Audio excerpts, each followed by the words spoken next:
So in this video, we're going to cast the valve gear assembly, quote unquote. My steam engine is a little bit different, so it really shouldn't be called a valve gear, but nevertheless here it is, and let me show you where this is going to go. Okay, here's my engine cylinder so far. So this is just gonna go right there, and through these little bosses there are going to be poppet valves, and there are going to be recesses in here, and then there'll be a channel on each side, and that channel will go to these steam passages here and here, and there'll be a internal passageway that I'm actually just going to drill through and then you know, plug the top. That'll be easier. There's a couple of reasons why I want to do that, and I won't get into that now. So this is where it's gonna go.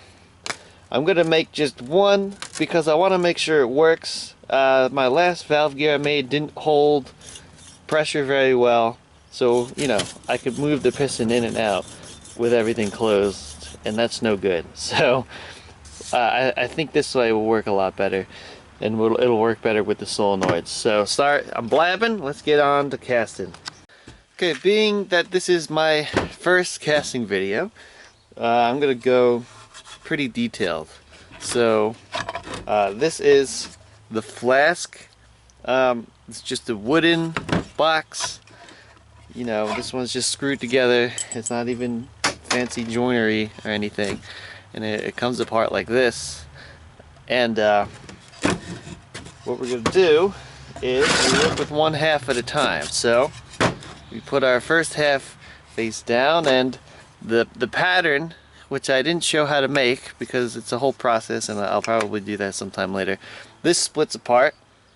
Okay, so put that face down. Okay, so we're going to be covering this with sand.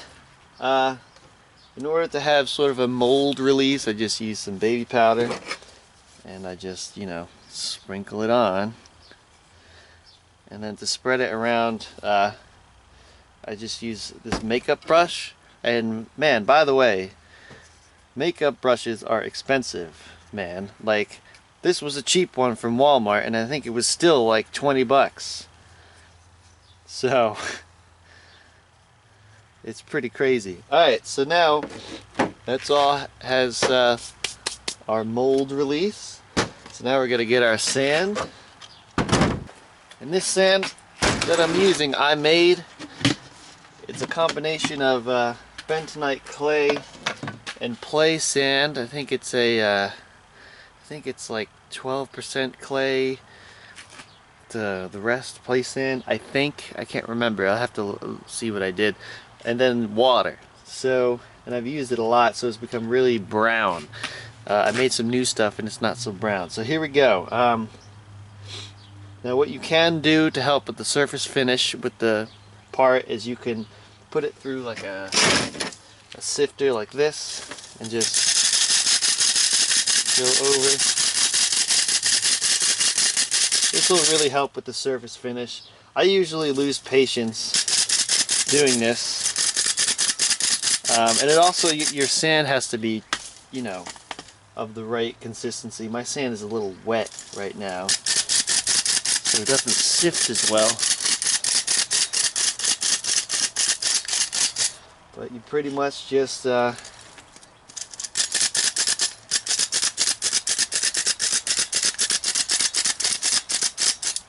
do this. And I won't, a lot of the times I don't even do this part because I'm lazy and it takes forever, and I'm not super interested in having an amazing finish. I don't care if it's a little rough. Yeah, I think I'm just gonna get most of it and then whatever. So this is what we're gonna do. This will be good enough. But make note, if you want a super nice finish, just do that. Me, I don't care.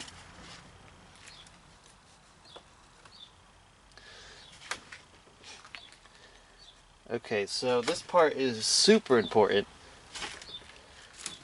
what you want to do is you want to just use your fingers. Don't use like a stomper. Use your fingers and just really pack this sand around the contours of the pattern. That's really important because, actually I need a little more. If you don't do that, then when you're packing it down with something wide like this or a bigger packer thing, it tends to not pack around the contours very well. And then when you go to remove it, you'll have nice firm sand all around the perimeter, but then when you get into the delicate contours of the part, well, all of a sudden they're really crumbly, and you take the part out and it crumbles, you know, and all around the outside, especially the edges, will crumble, and you just get a poor casting. So this is what you do to make it, you know, nice and tight. And then as soon as you're done that, the initial, then you can go ahead with the regular, you know, packer downer.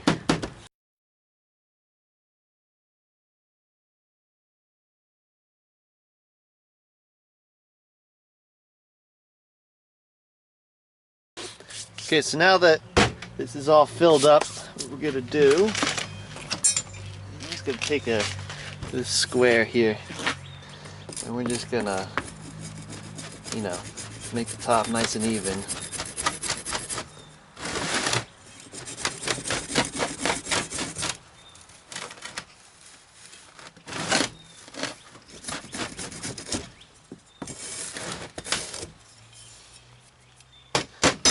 Okay, so now let's lift this up. There's our part in there. So now I'm just going to take this sand and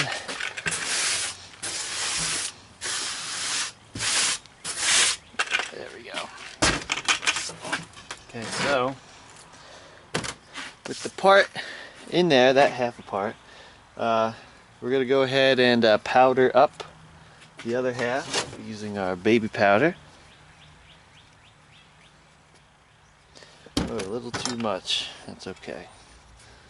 This just spreads it.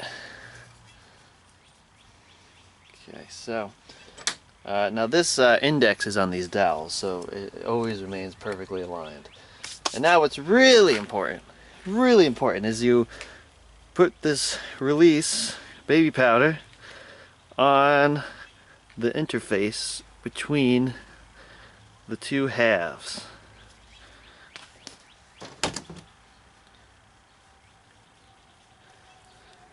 And this is important because you don't want the two halves to be really stuck together. If you forget to do this, you can still remove the halves, but it gets a little sketchy, and meaning, you know, I've done it before and it turned out okay, but I always get afraid that it could leak, right? And it's never a good thing when it leaks when you're pouring. Alright, so now we put our box back on, making sure it goes on the right way. As you can see, this box is pretty used. It's pretty burned up. I spilled aluminum on it. Okay, so now this half is going to be a little different, okay? We need to make our ingot where we're going to pour our aluminum and our riser. Okay, so let me explain what that is. So we're going to put our ingot right here, and our riser, we'll put it right here. Okay, so you're going to pour in this. This is going to make a passage. Pour in here. We're going to cut a passageway to this. That will fill up the mold, and then it will rise up through here. This riser is important because it lets gases exhaust. Okay, if you're doing really small castings, you can get away without having a riser. Okay, but if you're doing big castings and you don't have one of these, what can happen is the gases can you know, they're trapped in there, and what happens is you blow out the side, and I've done that plenty of times. I've blown out the side, and your aluminum just pours out, and your whole everything's ruined. Another thing that can happen is you can just get porosity and things of that nature in the casting. So always put a riser. Another thing to consider is when you have thick cross sections of aluminum. This is actually, I would consider to be a thick cross section because it's a solid chunk. There's no cores in there. Okay, when you have thick cross sections, you want to place these risers and gates in specific strategic places. Okay, and that's because when it fills up and starts to solidify, it's very hot, okay, and it's as expanded as it's ever gonna get, and then it's only just gonna shrink from there.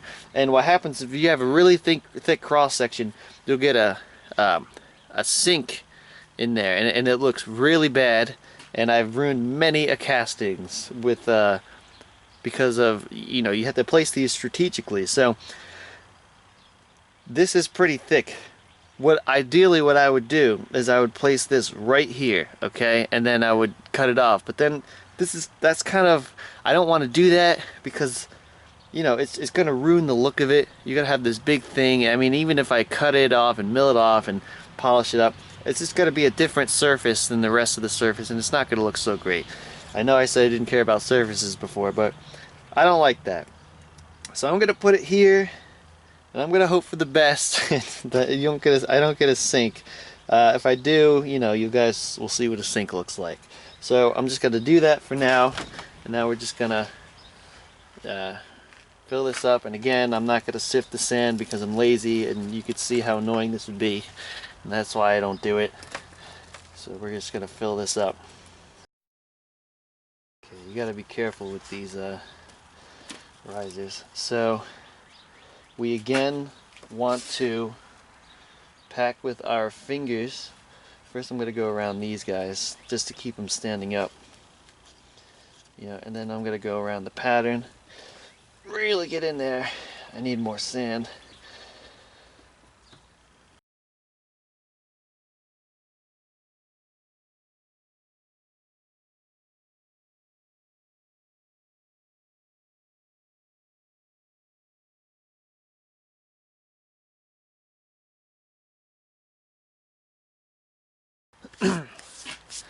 Alright, so now I'm gonna sit as much of this off as I can without removing the rods.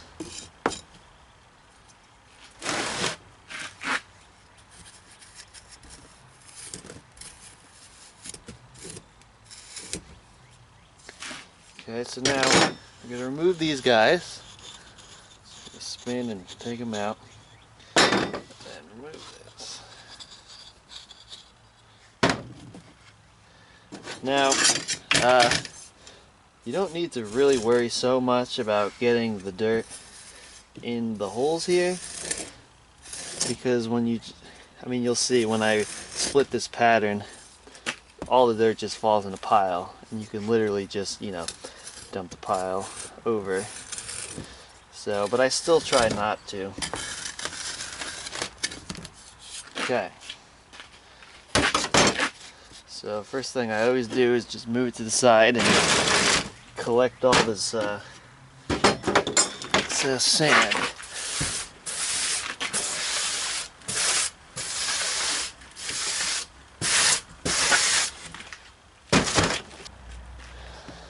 Alright, so let's take out the alignment pins.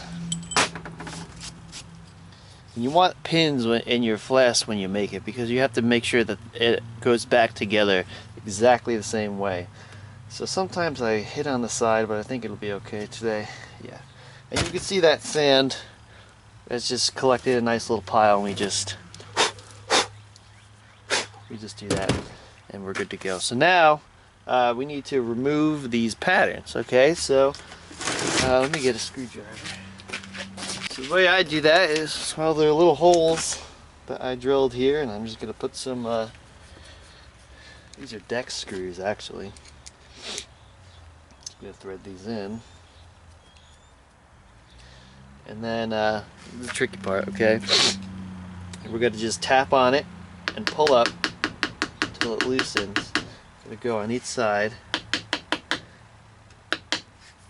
in the middle. Okay, we're loose.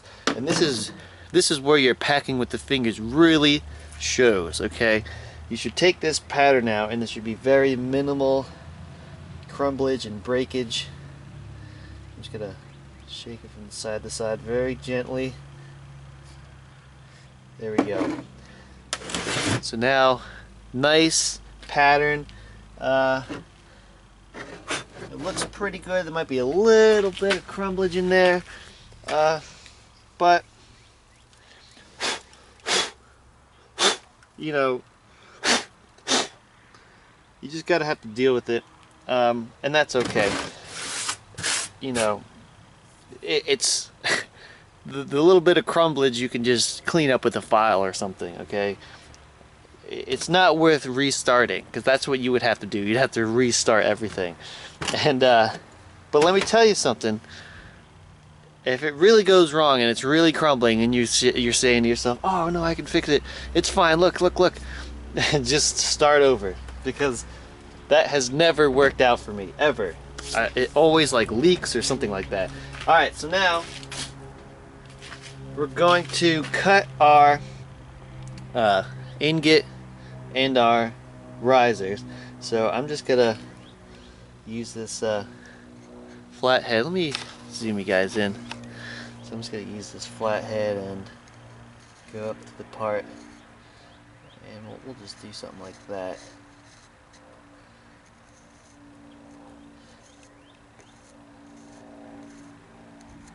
Okay, so what I was saying before about the sinkholes, I don't think I ever finished my point. You need the risers because it provides sort of a reservoir of metal, and it'll fill in those sinks, so it's a nice solid casting. That's why you need to have these in a good place. There we go. So then we'll just do something like this.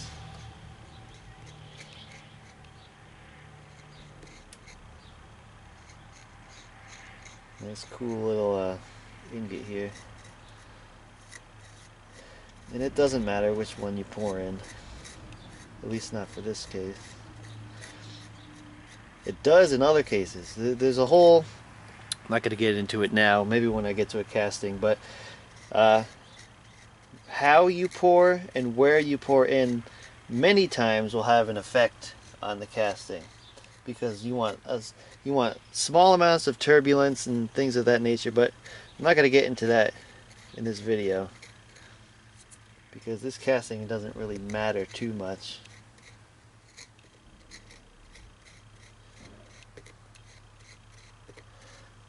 One thing I'll say though is you need to make sure your gates and stuff are pretty thick in cross section, because get the sand out of there. You don't want the aluminum solidifying in a thin cross section and then having this molten gate that won't be able to provide a reservoir for your casting, right? So you need to have fairly thick cross sections. Alright, so now we're just gonna thread in these deck screws. Oop, dropped it. And we're gonna do the same thing. Sorry, maybe I'll do it this way.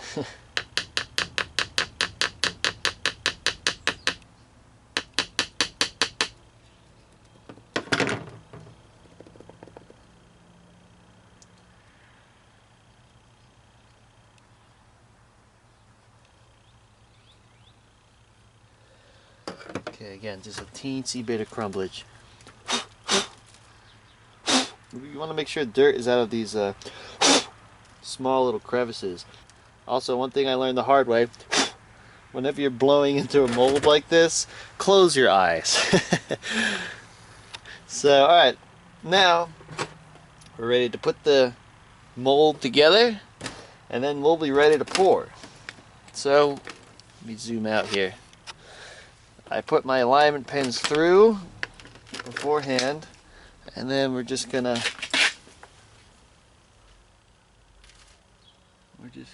make sure it's on right. Yep. Do one of these, and actually this is upside down. So we're gonna flip her around. Let me change my alignment pins here. There we go. Okay, we're done with this. We're ready to pour. So in an effort to not make these casting videos super long, I am not going to show firing up the furnace and stuff like that. I think I'll just make one separate video showing the furnace firing and everything like that. And for these videos, I just cut it out and show you the final pour. Alrighty, so before we fire up the furnace, we need to make the degassing packet, as I like to call it. Okay, so the reason why you need to do this is because when aluminum, we're doing aluminum, this is for aluminum, when aluminum is a liquid, it can dissociate gases really well, meaning gases can be dissolved in molten aluminum really well. Okay, so however, as it solidifies, that amount of gases that can dissolve in aluminum drops very dramatically as it solidifies. And because it's so dramatic, okay, as this is starting to go down, the gases are starting to bubble out of it, okay, because you know it can't be dissolved in the solution, so it starts to bubble. But because it's so fast as it's solidifying, what will happen is that mid bubble it'll turn solid, and then you'll have a porous casting. You know, you'll go to machine it, and it's just filled with bubbles. It's not good. It doesn't look good. It compromises the strength of the casting. No good. So what you do, you take some aluminum foil, and then I just use some chlorine, just a little bit, and then some salt. Okay, and this is de-iodized salt. I don't know if that matters, to be honest with you. This is the one I use, some Giant, and this works. Okay, so we're just gonna fold this into a packet. Okay, now, and I like to make it pretty flat so it can you know, melt easy when I throw it into the, you know, the melted metal. So you do this after it's done. After it's done melted, you're ready to pour. You turn off the furnace, you open it up, you throw this in, and then you mix it around. Hold on. You mix it around with something like this. Okay, this is just a piece of a ladle welded onto some square tubing, and you push it with this, push it all the way to the bottom, shake it around, and that will get rid of all of your gases. Okay, so that's what I'm gonna do. Also, one more thing I forgot to mention is it's important that you put what's called a flux on top of the molten metal, and this is to provide a layer, a barrier of slag material, so that the aluminum can't absorb any more gas after you degas it. Okay, and I use sodium-free salt. So after you degas it, you just sprinkle this over the top, and that will form that barrier.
build it a little bit.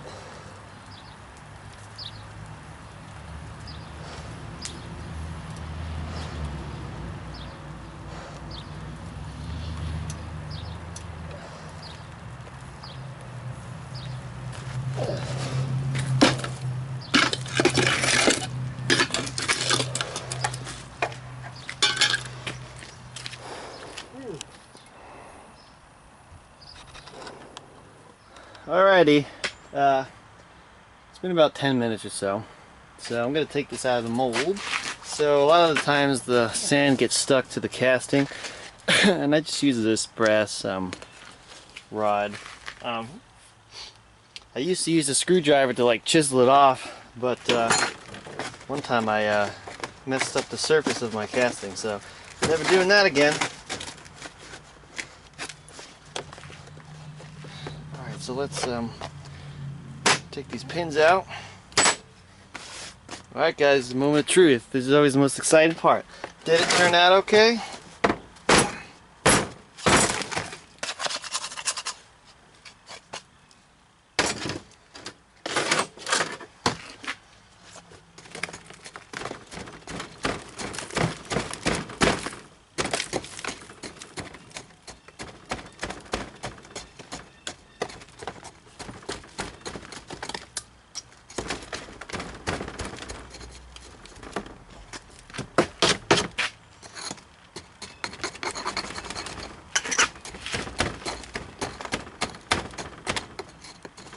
Let's see if we can't pull that out of there.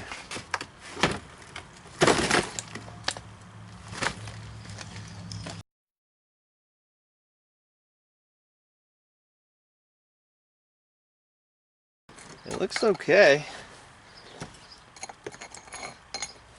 I just gotta cut the gates off.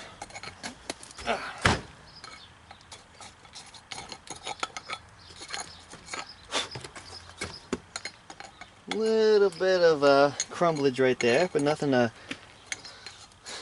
little grinder file can't fix.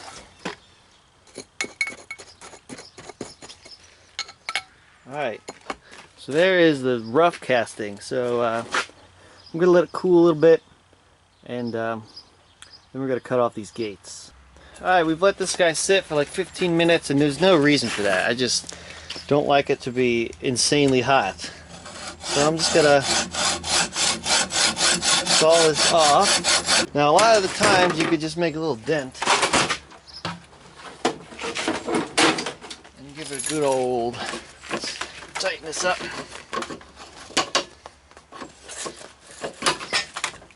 Give it a good old whack. See that? Because cast anything will break. Just snap right off. Alright guys, that's pretty much it. You can see it's a copy of the part. Now there are a few imperfections. Let me go over them. So if we look, there's these guys here, these voids. All this, all that, that's from the casting, not, it's from the casting crumbling, or parts or dirt getting into the mold. So then when you pour the mold, you get these little voids because this is where the dirt was sitting. Okay, and because of that, we got a couple low spots up here, a couple pieces here, but it'll be fine. It's just cosmetic. If I really want to, when I'm done, I can go in later with some putty, fill that stuff in after I get the dirt out of there. I cut these off on the bandsaw, cleaned everything up with a file. There's a little bit of crumblage right here. Oop. A little bit of crumblage here, but I smoothed it out with some files. It's not the best job, but down here was the gate. Cut it off, and I just used the grinder. I know it gets the grinder all like clogged up with aluminum, but I mean it's whatever. It works faster than a file. So this is it. I want to show you, if we look at where I cut the gate off, I don't know if you can see that. Come on. So there's just teensy little bubbles in there. That's kind of the porosity I was talking about. This is not bad. Okay, that's That's not bad at all. If you were not to degas it, they would be huge, and they'd be all over. So, okay, that's it. Next, we're gonna do some machining on this part. Make the valve guides and the valves, and you know, drill the holes and everything. So you'll see kind of why it's shaped like this in future videos. So thanks for watching, guys. If you like this video, thumbs up it. Subscribe. I would like that a lot. If you enjoyed the video, just subscribe. That's pretty much it. See you later.